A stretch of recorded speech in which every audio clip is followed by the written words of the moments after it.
Hey, I'm Congressman Garret from Louisiana. Every single one of us has an infrastructure idea. It is a road, it is a bridge, it's flood protection, it's environmental restoration. All of us do.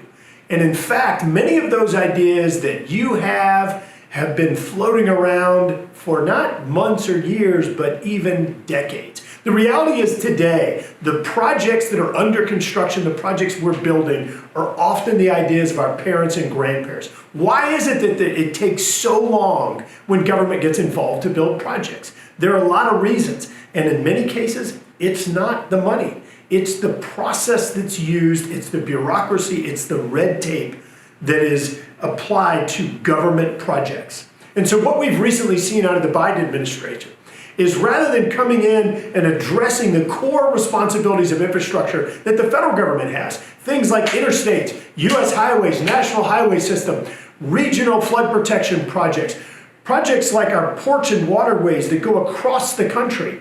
Instead, they're talking about grossly expanding the definition of infrastructure to include social infrastructure. I don't even know what that means.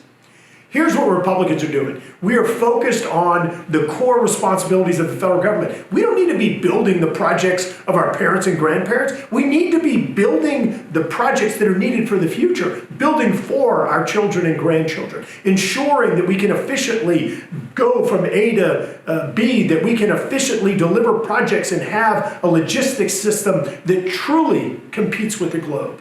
We don't need to be building or establishing our own obstacles and impediments because of the red tape and the bureaucracy of trying to deliver projects.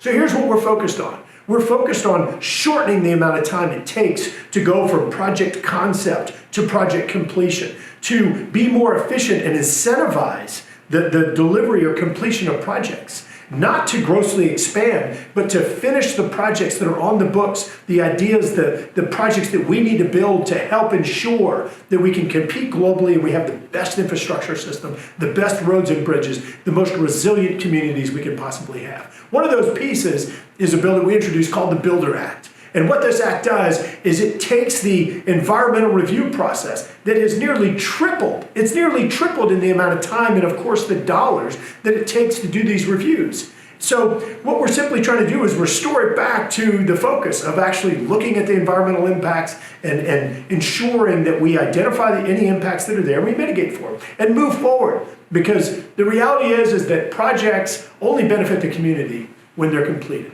So we're focused on real infrastructure, real solutions, and really finishing.